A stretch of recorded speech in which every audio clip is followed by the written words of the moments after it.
Hello and welcome. You're watching the Newshour Agenda. I am Padmaja Joshi, and for the last 6 hours, you've been hearing a lot about who could be in, who could be out. But now we know who is going to be in Modi's sarkar too, the Council of Ministers. The top 10 were a bit of a no-brainer, but we want to focus now on the big ideas that this government has given. The brand new faces trying to infuse a sense of fresh blood in this government that has now been sworn in for its second term. And make no mistake, there are plenty of surprise packages there. So who are these faces, these people who've been chosen by the Modi government to be a part of the Council of Ministers? Perhaps the biggest surprise was in Subramaniam Jaishankar, former Foreign Secretary. Now he's going to be in Mr. Modi's Council of Ministers. Ramesh Pokhriyal Nishank, who's the former Chief Minister of Uttarakhand. Pratap Sarangi, he's been elected from Balasore in Odisha, famously known as the Modi of the state. In fact, he was on our show yesterday, and his simplicity is something that is touching. The Uttar Pradesh chief of the BJP, Mahendranath Pandey, he has also been inducted in the Council of Ministers. Kailash Chaudhary, very interesting, from Rajasthan. We'll talk about the significance of him being inducted in just a bit. Debashri Chaudhary from West Bengal, no surprises. Names were expected. More representation from West Bengal was expected. Prahlad Joshi, Arvind Sawant, of course, from the Shiv Sena, the name proposed by the ally, one seat each, which has been promised to the allies. That promise has been fulfilled. Rahul Saab Danve, also again from Maharashtra, he says, I have significant experience in the field of agriculture. That's where my expertise lies. Anurag Thakur, he is the son of a former Chief Minister, Prem Kumar Dhumal of Himachal Pradesh. So one representation from Himachal Pradesh. Of course, his expertise also lies in sports management. Maybe, just maybe, he could find a space over there. Kailash Chaudhary is also there. Arjun Munda, Prahlad Patel, Mansukh Mandavia, Faggan Singh Kulaste. The interesting name I want to focus on is Kishan Reddy. And this is going to be one of the talking points ahead as well.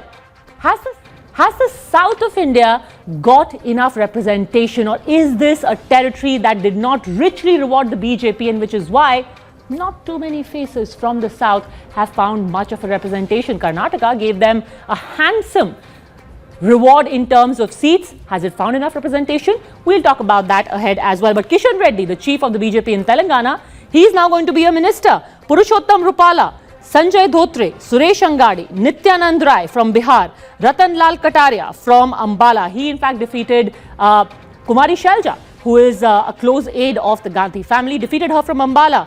We have V. Muralidharan from Kerala, Renuka Saruta, so 24, and Rameshwar Teli from Assam. So new faces galore. Let's take this around the table. Joining me now on Newshour Agenda, we have with us Gaurav Bhatia, national spokesperson of the BJP, Shehzad Poonawala, lawyer, political analyst Garga Chatterjee, political analyst Nishant Verma, senior journalist Shekhar Iyer. The question is going to be to our consultant editor, pardon me, Maruf Raza. Maruf, Mr. Jaishankar, what do you make of this? Well, it's very clearly a message that foreign policy was, in Mr. Modi's last government, a very important sort of successful element of his prime ministership. And as I wrote a few days ago, his successes abroad will define his successes at home.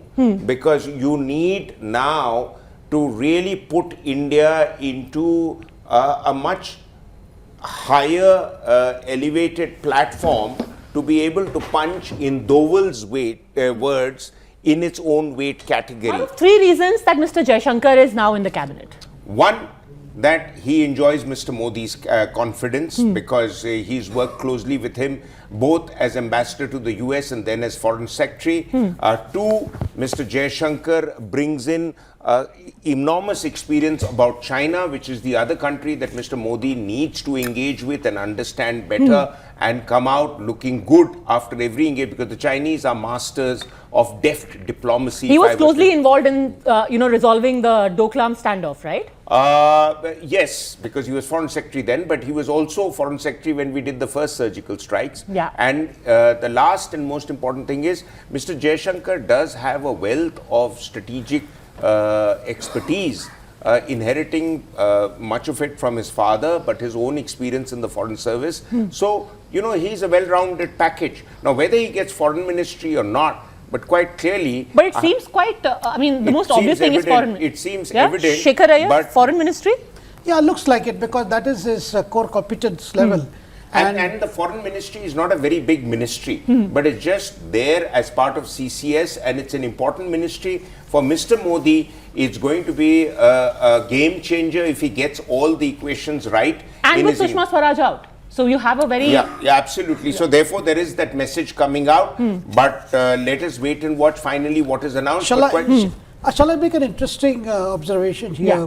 One of the reasons why Jaishankar clicked off with Modi was Jaishankar can speak good Hindi, and many of the complications of foreign policies, they both used to converse in Hindi, and that is a way Modi also articulates his views. This is what I want to be done. Wow. And Jaishankar used to factor in what Modi wanted and accordingly work it out in the diplomatic terms. Interesting. So this is what I've heard from some of the... So he's a diplomat, but not of the Khan market crowd. No, he's a diplomat. No, he is also from JNU. Wow, okay. There are two JNU ministers. One is Nirmala Sitharaman. Other is, that apart, Jaishankar and Narendra Modi could, hit off very well. There is a convergence of thoughts, which whatever the Prime Minister wants it to be implemented, Jaishankar was able to do it. That's one good reason why. And also we must remember in the previous the government we saw, you had MJ Akbar playing the role of a special envoy of the Prime Minister as an MOS. He had undertaken several missions to Saudi Arabia, to United Arab Emirates, and particularly in terms of developing a rapport with the Muslim world, as I would call it. So therefore, here now you have, because MJ Akbar was had good connections in the Saudi kingdom, and that was first phase where we saw, and the result of it is today we have very good relationship with Saudi Arabia and UAE, and particularly in handling this oil crisis that we saw. Okay, but sorry, I mean, no, I'm mentioning much as Mr. Akbar gets credit for a number of things, but the relationship with the Middle East in the Gulf countries also comes out of the fact that they know that the future market for their oil, with America not importing oil, lies with India, which is going to be the world's largest importer, is already amongst the top 2-3 importers. But also the fact about Mr. Jaishankar is that Mr. Jaishankar is going to allow Mr. Modi to be able to engage effectively with the G20 countries where 75% of the world's wealth exists. And that money is required in India if India is going to really grow, because we can't print our own currency and keep saying we are going to grow. We need investments from outside. Jaishankar can get it. He is commerce savvy, he's foreign affairs, he's diplomacy savvy, and Mr. Modi probably wants to give a message to many others that, see, I mean, he does respect technocrats. Okay, absolutely. So Gaurav Bhatia, tell me, what is the message going out that foreign policy, security is going to be a key area for this government in the next 5 years? So you want to get in addition to the politician, a technocrat. Now let's talk business, next 5 years. Enough of pussyfooting. Padmaja, first of all, I think it's a moment to cherish, and every Indian is rejoicing. And the BJP is aware that there are huge expectations from the citizenry of the country. Therefore, I must say the highlights of today's swearing in were definitely Amit Shah ji also joining the cabinet. We have seen his track record. He's proved himself when it comes to organizational work. Today he joins the cabinet. And I think that would add strength to the cabinet. And yes, Arun Jaitley ji's presence was missed today. Sushma Swaraj ji being not a part of the Council of Ministers was also missed. And therefore we need performers. And I think there is a good mix of experience with new faces that have been introduced. The allies have also been made part of the Council of Ministers, and that is also a very welcoming sign, and I think it sends out a strong message that it is the NDA that will shape the future of our country. Next, I think, young faces like Anurag Thakur, they were also part of the oath-taking ceremony. The experienced one, Rajnath Singh ji being there, Smriti Irani ji, Dharmendra Pradhan, and Piyush Goyal ji. So I think these people have, worked tirelessly to ensure that, NDA 1 government was a performing government. It lived up to the expectations, and the second stint would be even better. And I think it was very heartening to see that new faces have been also given an opportunity that clearly sets out the real agenda for this government. Okay. On the foreign policy issue, I think the moment we saw the Bankstech, countries being represented at the oath-taking ceremony itself is a strong signal that India is going an extra mile to ensure that there is cooperation within the region. And even in the global area, we have proved where India stands. And now it is time that we isolate nations that are not very cordial to us, and we work with our neighbors. And that strong And in fact, since we're talking about foreign policy, it's apt to mention that Sushma Swaraj has just tweeted saying, प्रधानमंत्री जी, आपने 5 वर्षों तक मुझे विदेश मंत्री के तौर पर देशवासियों और प्रवासी भारतीयों की सेवा करने का मौका दिया और पूरे कार्यकाल में व्यक्तिगत तौर पर भी बहुत सम्मान दिया। मैं आपके प्रति बहुत आभारी हूं। हमारी सरकार बहुत यशस्विता से चले, प्रभु से मेरी यही प्रार्थना है। Okay, so we are talking about now the talent that has been brought in. Let me quickly take it to the others. Nishant Verma, out of the box mantris, out of the box ideas, young blood, many people, I don't know whether it's about non-performance or whatever, have been replaced.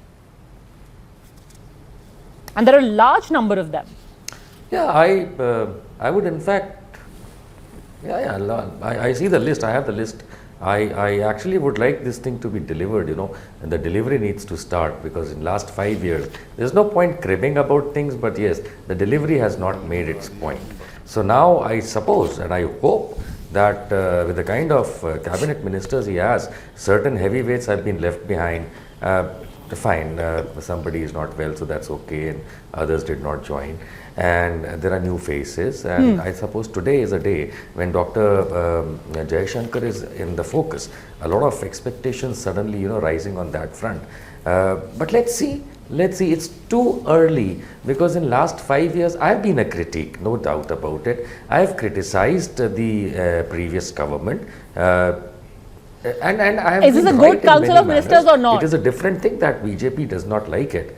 But then in this list also, it's not about the list, it's finally about the delivery that needs to be done. Obviously. So I think we have to wait instead of speculating who can and who cannot. Okay, great. But yes, I would like India to deliver, all the whichever ways. Yeah, it's very nice actually to have everyone very sober and say, let's wait to see what happens. Please do not invite. Let's not jinx it. I will request Gaurav Bhatia not to tempt a comment. This is what exactly BJP does. When somebody is talking properly, they will, pin it. I can take out 10 things. No, I will don't. not sit today.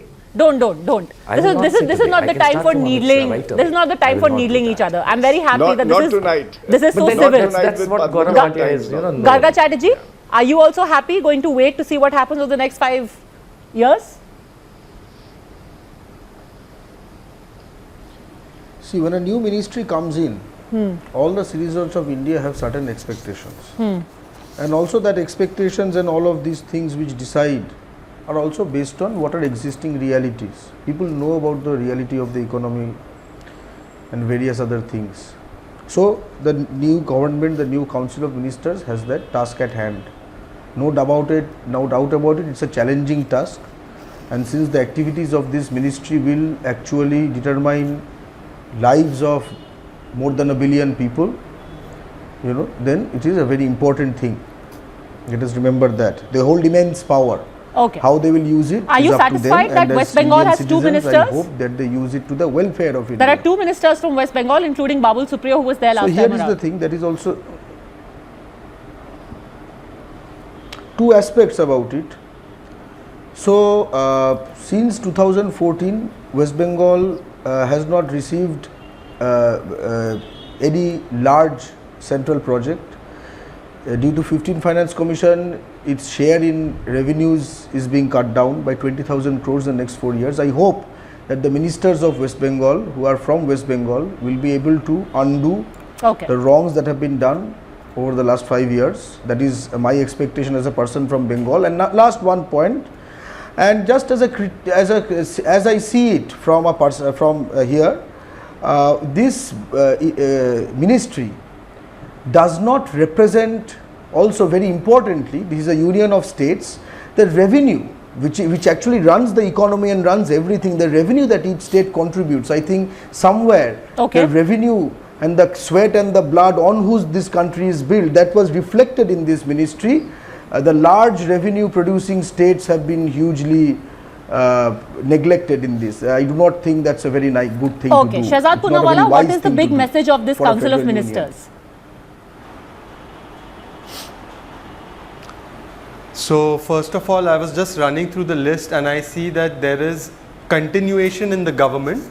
Key portfolios, the ministers have not been changed. There are about 7 or 8 ministers who've been left, and there are 9 first-time ministers, at least on my first preliminary glance. There are 9 first-time ministers, including the most obvious first-time minister, Mr. Amit Shah. And I think that the inclusion of Mr. Amit Shah is the biggest takeaway from this entire cabinet swearing in that we've seen, because Mr. Amit Shah, in whatever position he holds, will be the de facto number 2 of this government. Now I know there will be some people who would say that in the protocol arrangement, Mr. Rajnath Singh was sitting next to the Prime Minister, he took the second oath. But I think that given the circumstances, the political circumstances, the trust factor, the factor that the chemistry that Mr. Modi shares with Amit Shah, I think Amit Shah will, with his political heft, become the number 2. And the other significant part is that Mr. JP Nadda was not included in the ministers. Yes. So there is a lot of speculation that Mr. JP Nadda, who was not a bad performer, may actually lead the party now that Mr. Amit Shah has been made a Nisha cabinet Chaudhary, minister. who do you think is going to be Home Minister? The sequence in which people were sworn in today, there's a lot of chatter, a lot of buzz about that. The fact that it was Rajnath Singh who took the oath after the Prime Minister. I would, look at it, I may be wrong, that Rajnath Singh will continue to be Home Minister. And one of the reasons I think could be that, of course, he's done this job, is a continuity in the whole process. So Amit Shah is Finance Minister or Defence Minister? Finance Minister. And also what I was going to say is it will then not curb Mr. Ajit Doval's style in any way, because he's been in charge of internal security, external security. So Nirmala Sitharaman continues as Defence Minister. Yeah, and Amit Shah is... Maruf, what do you hear? Because a lot of chatter about how Amit Shah might be Defence Minister.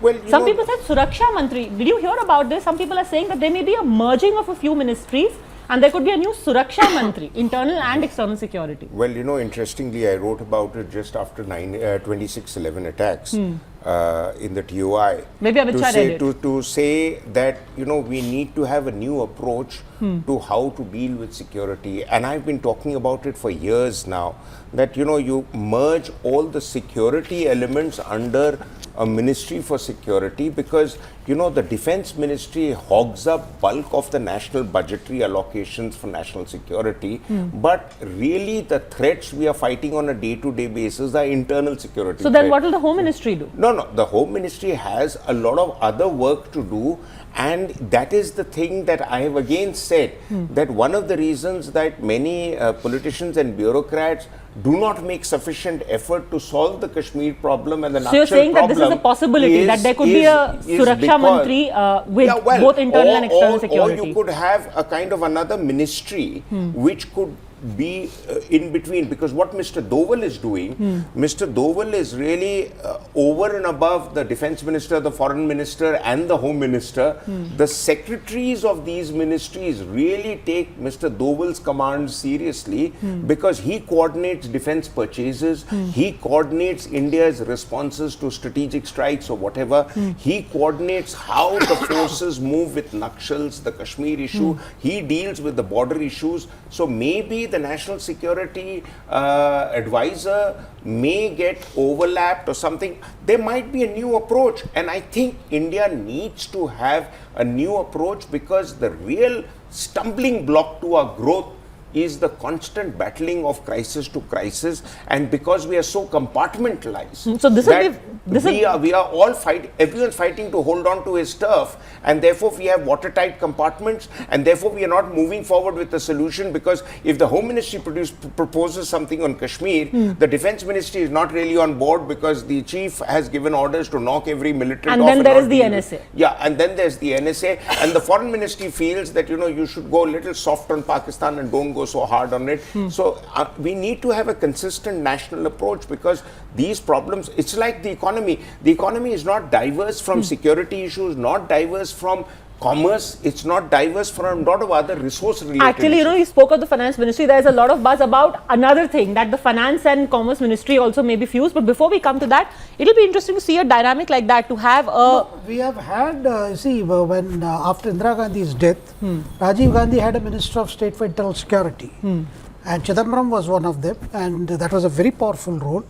That was at the political level. I do not see a merger of Home Ministry and Defence Ministry to form a Ministry of Internal Security. I do not think. Sir, I mean, even if not a merger, I think Modi's approach. What I'm suggesting, and I've been suggesting for years, that you... No, you can be suggesting, but what I'm saying is, these are all academic ideas. You see, Modi believes in making the system work rather than creating new things. You think this is not practical? No, I do not think Modi will even waste energy on this.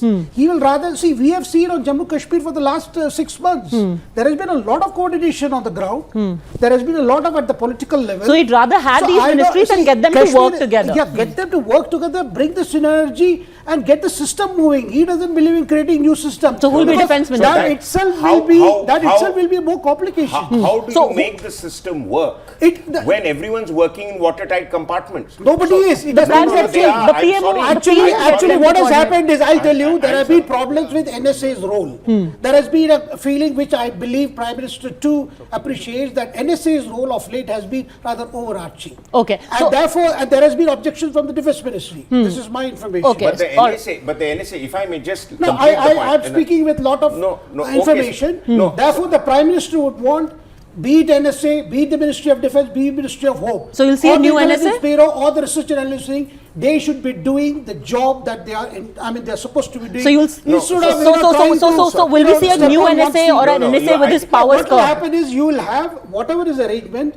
See, at the political level, when we are talking of cabinet, new cabinet and new ministers, you will see people who can bring about the synergy by their own persona. So, sir, let me ask you this. Who can be defence minister? I think it will be Nirmala Sitharaman. Home minister? Home Minister could be again Rajnath Singh. And finance minister? That is where I expect Amit Shah to fit in. Okay. Finance minister, you think this is a workable solution? Yeah. Amit Shah Yeah. as finance minister. Yes, Why? I think so, because I'll tell you why. It's of course the ministry that everybody in India is watching out for, the global community is watching out for. But if Amit Shah can deliver in 5 years so many states to the BJP, create a well-oiled machinery, create 75,000 of Panna Pramukhs and people at the ground level, Labharthis, etc., and have the party come to power for a second term with a whopping mandate. That's great, but he can get experts. He can get all the best experts. Can he deliver on the economy? Does he have the ability to deliver on the economy? Okay. And that is where... So you think subject experts can be dime a dozen, they but you can need work somebody who under will get them working. You need somebody giving that direction. You need that somebody who says this will be done. I will show this can be done. Okay, Garga Chatterjee, next Vitt Mantri, Amit Shah. Can I just come in here From for a delivering moment, multiple Padmaja? states to finally getting the economy back on track. Maru, give me a second. Yes. I think if you look at the last time's government, 2014 to 2019, it does not seem like that, for example, in the case of demonetization, that it matters who the finance minister is for major economic decisions in this country. So I say, how does it matter? Okay, so basically you have nothing to add to this discussion. Shehzad Poonawala. Can I come in here, Padmaja? Yes. So interestingly, Padmaja, Amit Shah, who has been a minister in Gujarat government, he has fought various elections. He's fought right from the corporation level to the MP level. He has never held the finance portfolio in the Gujarat state government, but you must know a couple of things. He did lead the bank in Gandhinagar. He is a businessman turned politician. Business pretty much runs in the blood of every Gujarati, including my mother. And I must tell you that he is credited with turning around many departments and ministries in the Gujarat government and making them very profitable. So he has a good knack for finance, although the portfolios he held as a minister in Gujarat were mostly to deal with the home ministry. But I think as Nisha ji said, it's not about his knack for finance as his knack for getting work done. Yeah, the two things I want to say, finance is not my area, so I'm not going to sort of hazard a guess too strongly. All I'll say is that the Finance Minister of India, other than being able to understand monetary issues within, has to be able to engage effectively with the world, because we need to get money from outside for many of our infrastructural projects. So therefore, an understanding of the global economy, etc., is important. But equally, I go back to an earlier point that we were debating quite aggressively. The first thing is that while you said you come, sir, with a lot of information from inside, we also have been fairly well informed about what is happening inside and what is the mood.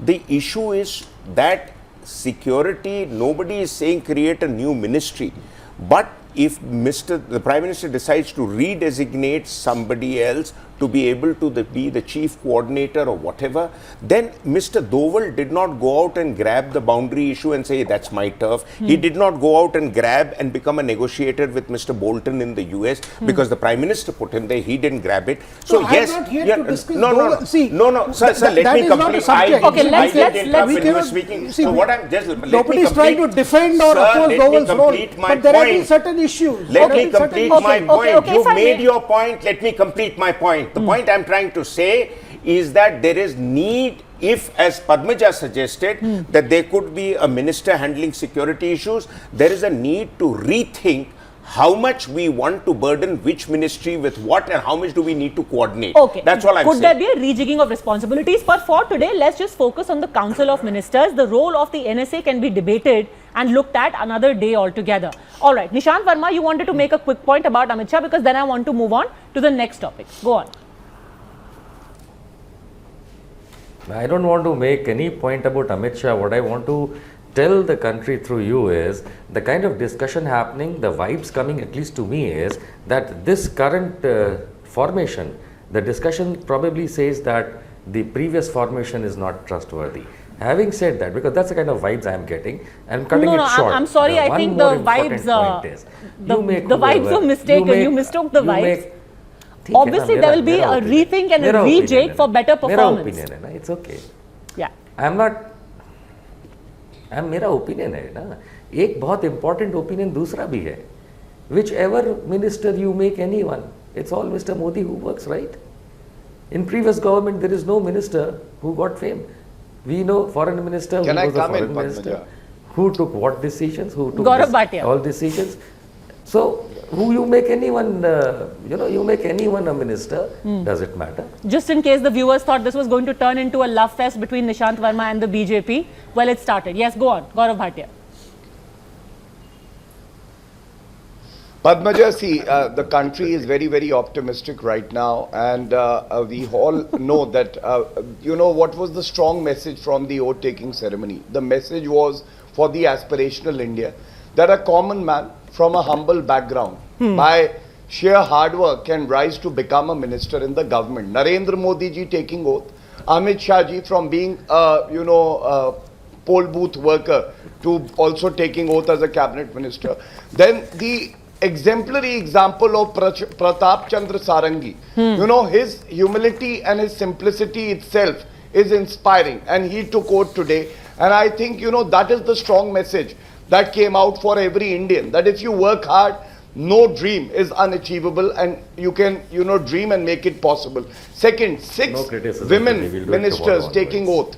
That itself gives out a strong message that there need to be proper representation, and we have been saying women should be empowered, and therefore that message also was there when, these women came forward, being leaders, giving out a strong message. And although it will be interesting now to see how many women remain in the Cabinet Committee on Security, because Sushma ji is not there anymore. Depending on what Nirmala Sitharaman gets, that will be interesting, Nija ji. How many? Absolutely, and doesn't look, at least in the in the lineup Can I of just, the complete my hierarchies point? and seniority, Yeah. it was only Nirmala Sitharaman, and then Smriti Irani came several notches down. And No, but when- now she's a huge giant killer. I think there isn't enough focus on the win of Smriti Oh, Irani to have absolutely. defeated Rahul Gandhi. Absolutely, she'll get a weighty ministry undoubtedly, but whether she'll be amongst the top 5, that is a question mark. Okay, speaking of representation, I want to ask you, Shekhar Iyer, what about, we've always wanted to focus on the South, because in this election we saw that barring Karnataka, not too many inroads were made by the BJP in the South. But the fact remains, if you see in absolute numbers, the BJP is the second largest party in the South. Are there enough people in the Council of Ministers to represent that area? Well, I think this time there are a lot of ministers from the south. I mean, if you look at from that list, you starting from Sadanand Gowda, Nirmala Sitharaman. Because there's two from Karnataka. If you're looking at of Lok course, Sabha. Jaishankar being a diplomat, you would pin him down to any particular state. Yeah, you can't put him in a state. Any particular state. Then you have also Mr. Prahlad Reddy Joshi, also. who is again from Karnataka. Correct. Kishan Reddy. And then you have Kishan Reddy also. at the MOS. Yeah, G. Kishan Reddy is from Telangana. Yeah, I said that at the he is outset. from Telangana. Mr. Muralidharan is from Kerala. Muralidharan is from Kerala. So, and Suresh Angadi again from Karnataka. From Karnataka. So I think there is a fairly a lot more representation from the south, compared to the previous, because Kerala didn't have representation in the first the first induction that Modi did in 2014. But that has been redressed by bringing in Muralidharan, who is a Rajya Sabha MP, of course, because Garga there is no Lok Chatterjee. Sabha member Then from there was Kerala. Mr. Alphonse, who was made the minister. Yeah, but Mr. Alphonse has been dropped this time around. He lost the election. Alphonse came much later in the second reshuffle that was undertaken. That's correct. And this time he's not there. Anand Kumar Hegde has been dropped. But That's an interesting exception, interesting omission. Anand Kumar Hegde got a lot of flack, Gijaji, for the comments that he made. He said, I'm going to change the constitution. People said, why is the Prime Minister silent? He's out. He's out, and you remember again, you go back to what he said at the parliamentary party meeting of the NDA, the Prime Minister, when he especially addressed the motor mouths. Please don't speak out of turn, because somebody says something and somebody says something more and more, by the evening we are in trouble. Or in his exact words were, and Garga Chatterjee, actually you have to give the devil his due in this particular case. The Prime Minister said in his first meeting कि सुबह सुबह लोग आपके पास एक mic लेके आते हैं और आपको लगता है कि आपको राष्ट्र के नाम संदेश देना है. कृपया छपास जो मतलब छपने का जो आपका the lure of seeing your name in print, get rid of that. You have to admit that a few troublesome people have been left out. Cause for satisfaction? So I would like to address what I originally raised my finger for. See, there are the representation of various states that you were talking about, and to consider Iyer's point, you just have a very basic metric. Okay, if you have the amount of proportion of population that let's say Andhra Pradesh, Telangana, Tamil Nadu, Karnataka and Kerala together have, divided by the total population of India, or else have the total revenue contributed by these 5 states and the total revenue. Okay, if you have a council of ministers consistently for the last 5 years, and then hopefully this is 5 years, right, because everybody wants a stable government, so 10 years these parts shut out is not a good thing. It is very important. These states have very big concerns about the 15th Finance Commission and how hugely they have been deprived on this question. Thousands of you're saying crores states per do year not have will be- adequate they will be deprived representation. over the next years while they provide Padmaja. revenue. No, not states, very particular states. The Like? southern non-Hindi states and West Bengal. Non-Hindi These have states. been Gaurav hugely- Bhatia. West Bengal, for example, in the 15th Finance You know, Commission, will lose I think, 20,000 crores over the next 4 years. This is the It's in problem the with calculation. TMC especially. The terms of that reference have even changed the when, population you know, thing a from council of 1971 to ministers is sworn in, 2011. It's they a very can't see the big positive issue side. for running our states. Gaurav Bhatia. Can I make my point, Padmaja? Yes. This is the narrow-minded view that the TMC has been taking, and I was completing my point in the earlier segment that it was heartening to see that in our vibrant democracy, Rahul Gandhi and Sonia Gandhi participated in the swearing-in ceremony. Yes. The same was expected out of some regional leaders also. But they are still, recovering from the shock, and they cannot actually participate in our cooperative federalism. But more importantly, it is not only about the population of a state. You have to ensure that there is proper representation from each state. People from each class and caste are also represented. And therefore, I think it's a very balanced council of ministers. And most importantly, I think when people like Jai Shankar ji are also brought in as part of the cabinet, the strong message is that for the betterment of the country, if there is a person who specializes in a particular field, this government would not shy away from utilizing his services. Chatterjee. And especially in the area of, ensuring that we have better relations with other countries.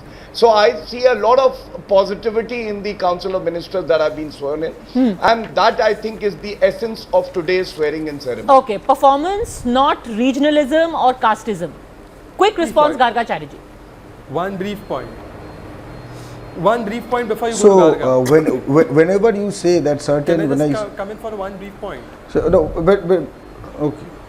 Okay, please. Okay, go on, Shehzad. Sure. Can I just give you one fact? Under the 14th Finance Commission, Mr. Modi's government has given West Bengal 2.8 lakh crores, whereas the UP had given 1 lakh crore. So when Mr. Garga Chatterjee blames the Modi government for being anti-Bengali, which is a constant tirade he makes, I want him to back it up with facts. In fact, Mamata Banerjee then went ahead and said कि मैं इनको प्रधानमंत्री भी नहीं मानती और मैं centre का फंड भी नहीं लूंगी. So I don't think the number of ministers determines Mr. Modi's propensity to do something for a particular state or not do for a particular state. And the Okay, facts I and am not figures going are to in get front into you. this See how much argument money has of been given centre under 14th versus Finance. West Bengal, because this is not going to end today or tomorrow. We've done this ad nauseum. Very quickly, I want to take this to the journalists around the table and ask you, the fact that 11 people have been dropped, Neerja Chaudhary, and 24 new faces. Have you seen anything like this before? Such, this kind of overhaul, as it were.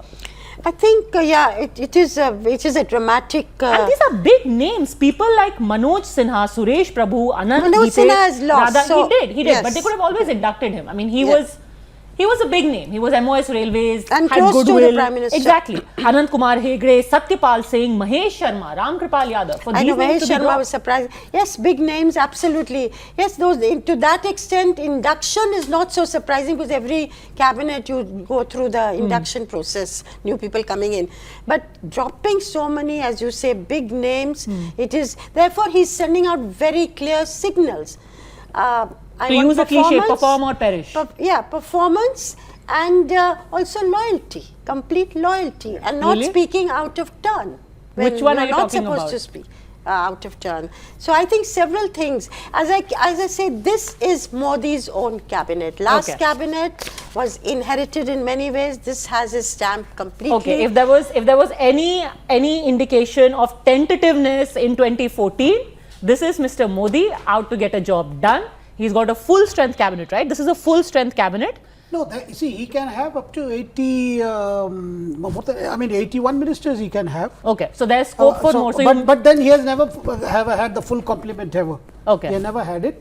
So this is also, I think, what is coming more clear is a performance criteria. Okay. These people will have to perform. If they do better, they show results, because as we have discussed earlier, those 75 milestones of BJP, once you see the allocation of portfolios and you see how much does it synergize with the 75 milestones that BJP and Modi has himself set for 2022, by 2022, then you can see that what kind of expectation Modi has from his team. or if I may put it very crudely, enough of TV, enough of publicity, kaam karo. All right, we're going to leave it at that. Thank you very much, all gentlemen, and Neerja Chaudhary for having joined me on the Newshour Agenda. We're out of time. Thanks very much for tuning in.